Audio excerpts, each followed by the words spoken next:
అందరికీ నమస్కారం. నేను మీ డాక్టర్ నరేష్ తండ్యాల, కన్సల్టెంట్ న్యూరాలజిస్ట్. ఈరోజు బ్రెయిన్ హెల్త్కి సంబంధించి మనం కొన్ని చిట్కాలు తెలుసుకుందాం. అవి సింపుల్గా ABCDEFగా నేర్చుకుందాం. ఏ అంటే యాక్టివిటీ. సో యాక్టివిటీలో రెండు ఉన్నాయి. ఒకటి ఫిజికల్ యాక్టివిటీ, రెండు cognitive activity or mental activity. Physical activity అంటే సింపుల్గా బ్రిస్క్ వాకింగ్ చేయడము ఒక 20 నిమిషాలు, లేదంటే సైక్లింగ్ చేయడము, జాగింగ్ చేయడము, లేదా పవర్ యోగా చేయడం, ఇలాంటివి.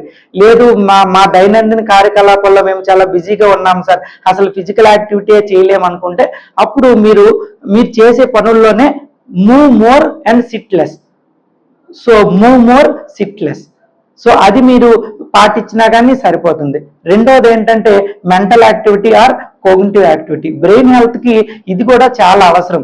అంటే ఏం చేయాలంటే మనం ఎక్కువగా రీడింగ్ బుక్స్, లేదంటే పజిల్స్ అవి సాల్వ్ చేయడము, లేదంటే ఎక్కువ గ్యాదరింగ్స్కి వెళ్ళడము, సోషల్ ఇంటరాక్షన్స్లో ఇన్వాల్వ్ అవ్వడము, ఇట్లాంటివన్నీ చేయడం ద్వారా మనం మెంటల్ యాక్టివిటీ చేస్తే బ్రెయిన్ హెల్త్కి అది ఎంతో దోహదపడుతుంది.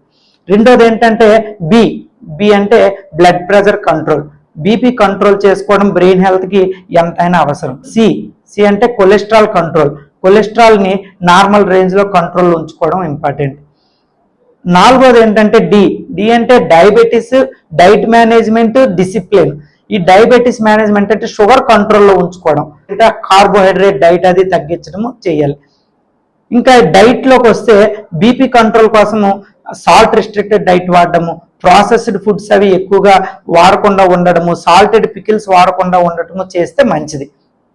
దాంతోపాటు కొలెస్ట్రాల్ కంట్రోల్ కోసం డైట్ ఏంటిదంటే శాచురేటెడ్ ఫ్యాట్స్ని వీలైనంతగా తగ్గించుకోవాలి, ట్రాన్స్ ఫ్యాట్స్ని సుమారుగా వాడడం మానేయాలి, అన్సాచురేటెడ్ ఫ్యాట్స్ని వాడకాన్ని మనం కొంచెము ఎక్కువగా ప్రోత్సహించాలి.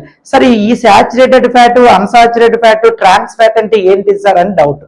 సో శాచురేటెడ్ ఫ్యాట్ అంటే ఏంటంటే మన ఫ్యాటీ డైట్ అంటే ఫ్యాటీ మీట్ అంటే ల్యాంబ్, పోర్క్, బీఫ్, లేదంటే డైరీ ప్రొడక్ట్స్, లేదంటే పౌల్ట్రీ విత్ స్కిన్, ఇవన్నీ శాచురేటెడ్ ఫ్యాట్స్. దాంతోపాటు ఆయిల్స్ ఏంటంటే మన కోకోనట్ ఆయిల్, పామ్ ఆయిల్, ఇవన్నీ. సో ఈ శాచురేటెడ్ ఫ్యాట్స్ ని ఎంత తగ్గించుకుంటే అంత మంచిది. ఎందుకంటే ఈ శాచురేటెడ్ ఫ్యాట్స్ వల్ల బ్యాడ్ కొలెస్ట్రాల్ అంటే LDL కొలెస్ట్రాల్, ట్రైగ్లిజరైడ్ లెవెల్స్ పెరిగి అది ఎథెరోస్క్లెరోసిస్ కి దారితీసి దాని ద్వారా మెదడుకు సంబంధించిన జబ్బులు, గుండెకి సంబంధించిన జబ్బులు వచ్చే అవకాశం ఉంది. సో శాచురేటెడ్ ఫ్యాట్స్ తగ్గించుకోవాలి. రెండోది ఏంటంటే ట్రాన్స్ ఫ్యాట్స్. అదైతే ఎంత వీలైతే అంత అవాయిడ్ చేయడం మంచిది. పార్షియల్లీ హైడ్రోజనేటెడ్ వెజిటబుల్ ఆయిల్ అని ఉంటుంది. అలాగని రాసుంటే దాని లెవెల్ ఎంత ఉందో చూడండి. మనకి food safety authority of India FSSAI వాళ్ళు చెప్పిన దాని ప్రకారము ఆ ట్రాన్స్ ఫ్యాట్స్ తాలూకా శాతము <2% ఉండాలి. అలాగే మనం వాడుకోవడం మంచిది. మూడోది ఏంటంటే అన్సాచురేటెడ్ ఫ్యాట్స్. ఈ అన్సాచురేటెడ్ ఫ్యాట్స్ లో మళ్ళీ రెండు ఉన్నాయి, mono unsaturated fats and poly unsaturated fats. వీటి తాలూకు వాడకం మనం కొంచెం పెంచడం ద్వారా మన తాలూకా brain health, heart health, cardiovascular health కొంచెం బాగా ఉండే అవకాశం ఉందని అధ్యయనాలు తెలియజేస్తున్నాయి. మరి అన్సాచురేటెడ్ ఫ్యాట్స్ దేనిలో ఉన్నాయి అంటే మన సన్ఫ్లవర్ ఆయిల్, సాఫ్లవర్ ఆయిల్, లేదంటే సిసేమి ఆయిల్ అంటే నువ్వుల నూనె, ఇవన్నిటిలో నేను ఈ అన్సాచురేటెడ్ ఫ్యాట్స్ ఎక్కువ ఉన్నాయి. ఇవి కాకుండా olive oil and fish oil, వీటిల్లో కూడాను అన్సాచురేటెడ్ ఫ్యాటీ యాసిడ్స్ తాలూకా శాతం చాలా ఎక్కువ ఉంది. వీటి వాడకం మనం యూజ్ చేయడం ద్వారా బ్రెయిన్ హెల్త్ని మనం పెంపొందించుకోగలిగిన వాళ్ళం అవుతాం. ఇంకొకటి ఏంటంటే డిసిప్లిన్. సో ఈ డిసిప్లిన్లో ఏం డిసిప్లిన్ కావాలంటే మనకి avoid alcohol and avoid smoking. Alcohol, స్మోకింగ్ని ఎంత దూరంగా ఉంటే అంత మంచిది. ఇంకొకటి ఏంటంటే వెయిట్ మేనేజ్మెంట్. ఇది కూడా డిసిప్లిన్. మన వెయిట్ ఎంత కంట్రోల్లో ఉంటే అంత మంచిది. So watch your waist line అంటారు. అంటే మేల్స్లో, ఫీమేల్స్లో ఆ వేస్ట్ లైన్ అనేది <35 ఇంచెస్, <40 ఇంచెస్ ఉండడము ఎంతో ఇంపార్టెంట్.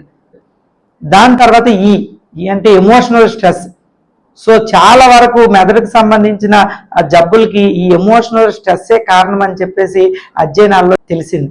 సో ఎమోషనల్ స్ట్రెస్ని తగ్గించుకుంటే చాలా మంచిది.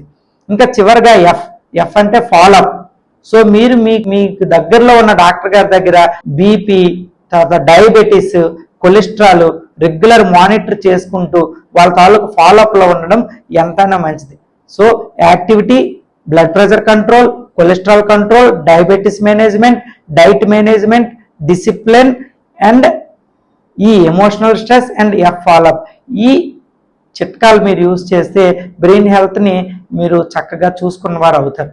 Have a safe and happy healthy life.